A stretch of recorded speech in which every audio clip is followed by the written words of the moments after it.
So మనకి ఈ సంవత్సరానికి లాస్ట్ డే నెక్స్ట్ ఇయర్కి కొత్తగా మనం న్యూ క్లాసెస్లోకి అడ్మిషన్ అవుతాం, అవునమ్మా? సో మనకి రెండు బ్యాడ్ థింగ్స్ ఏంటంటే మన శ్రీహరి సారు 8 years అయిపోయింది, కంపల్సరీగా ఆయన కదలాలి.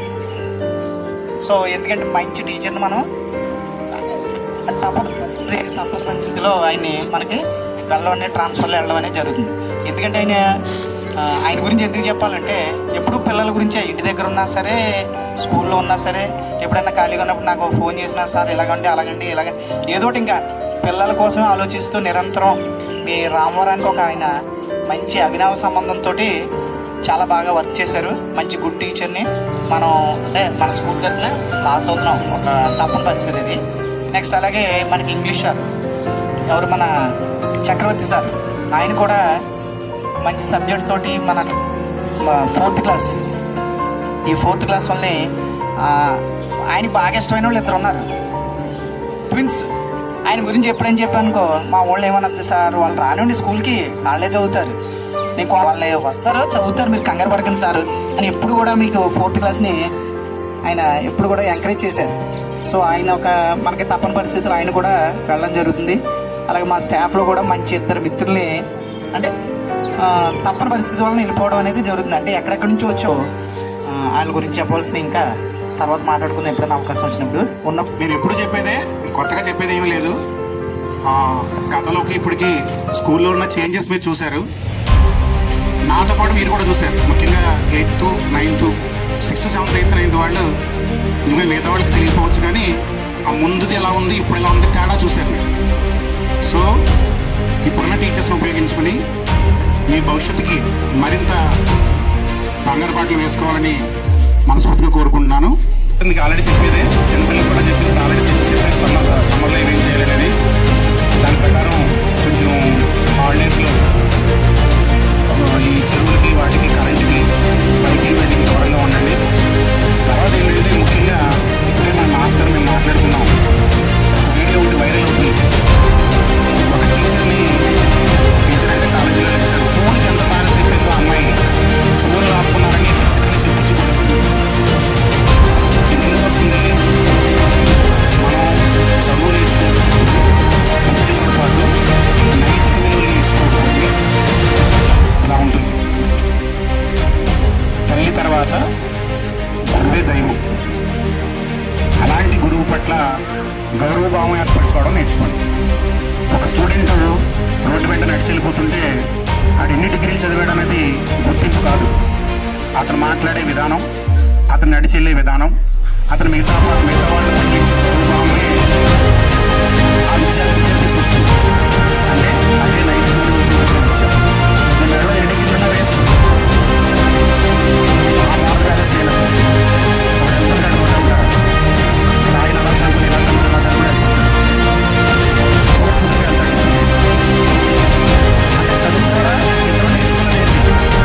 వాడు ట్రాఫిక్ రూల్స్ నేర్చుకున్నాడు, వీటి నేర్చుకోలేదు. అందువల్ల విద్య వల్ల వినయం అంటే చాలాసార్లు మీకు చెప్పింది నేను, గురువుని గౌరవించడం నేర్చుకోండి, తల్లిదండ్రులు పూజించండి. తల్లిదండ్రులు పూజించడం అంటే అర్థం రోజు దేవుడికి కొబ్బరికాయ కొట్టినట్టు రైతు మీద కొబ్బరికాయ కొట్టమని కాదు. తల్లిదండ్రులు చెప్పిన మాట వినాలి. తల్లిదండ్రులు మీ నుంచి ఆశించేది ఏంటి అంటే మీ చదువు సంస్కారమే, అంతే తప్ప మీ నుంచి డబ్బులు ఆశించరు. మీరు బాగా చదువుకుని ఉద్యోగం చేస్తే ఏంటి ఉపయోగం తల్లిదండ్రులకి? దానివల్ల డబ్బు ఇస్తారా మీరు? కాదు. మీరు సాధించిన ఆ సక్సెస్ని వాళ్ళు గొప్పగా చెప్పుకుంటారు, అది ఇంపార్టెంట్. సో తల్లిదండ్రులకి బిడ్డలుగా మీరు ఇచ్చేది ఏంటి అంటే అదే గౌరవభావం. వాళ్ళకి గర్వంగా ఉండేలా మీ గొప్పతనాన్ని వాళ్ళు, మీ సక్సెస్ని వారు గొప్పతనంగా చెప్పుకుంటారు, మురిసిపోతుంటారు. ఆ అవకాశం తల్లిదండ్రులకి ఇవ్వండి. మీరు ఏ పని చేసినా ఒక్కసారి మీకు చదువు చెప్పిన గురువులు, మీ తల్లిదండ్రులు ఒకసారి గుర్తుంచుకోండి. అది మంచి. ఎందుకంటే సరే సంస్కారం లేకపోతే మీరు ఎంత చదివినా విలువ లేదు. సింపుల్ వేలో మనం ఉండనే మీలో ఉన్న మార్పును వాళ్ళు గుర్తిస్తారు. ఓహో, ఈ స్కూల్కి వెళ్ళిన తర్వాత ఈ అమ్మాయి అబ్బాయిలో చాలా మంచి లక్షణాలు ఏర్పడ్డాయి, మంచి విషయాలు. లేకపోతే ఇవి మిమ్మల్ని చూసి స్కూల్కి పంపలేదు. సో ఎక్కడున్నా సరే టీచరు మీ వెల్ఫేర్ కోసమే, మీ మంచి కోసమే మాట్లాడతారు. ఏ స్కూల్కి వెళ్తే ఆ స్కూల్లో. సో మీరు బాగుంటే మీరు ఎక్కడైనా మాస్టర్ కనబడి, సార్ నేను మీ దగ్గర చదువుకున్నాను, సో పలానా పని చేస్తున్నాను, అందరూ డాక్టర్లు, అందరూ ఇంజనీర్లు, అందరూ అమెరికాలో వెళ్ళిపోక్కర్లేదు. ఈ ఊర్లో ఉన్న నిజాయితీగా కష్టపడి ఎవరిని మోసం చేయకుండా పని చేసుకోవడం కూడా మంచి విషయమే. అందరూ ఇంజనీర్లు అయిపోలేరు కదా, అవుతారా? అందరూ డాక్టర్లు కూడా కాలేరు.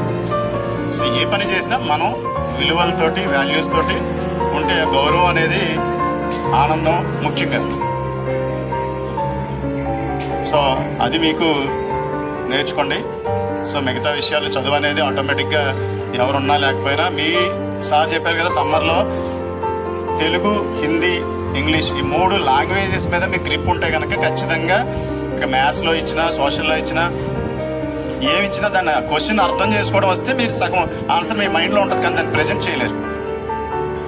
సో ముందు అర్థం చేసుకోవాలి ఈ క్వశ్చన్ని, అది ఏం అడిగారు, ఏంటి, మనం తెలుసా తెలీదా, కొంతవరకు మీకు ఆన్సర్ వచ్చేసినట్టే.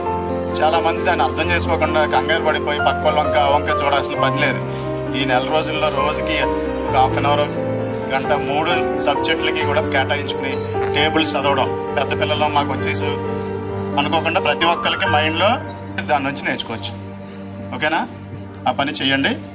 Thank you sir.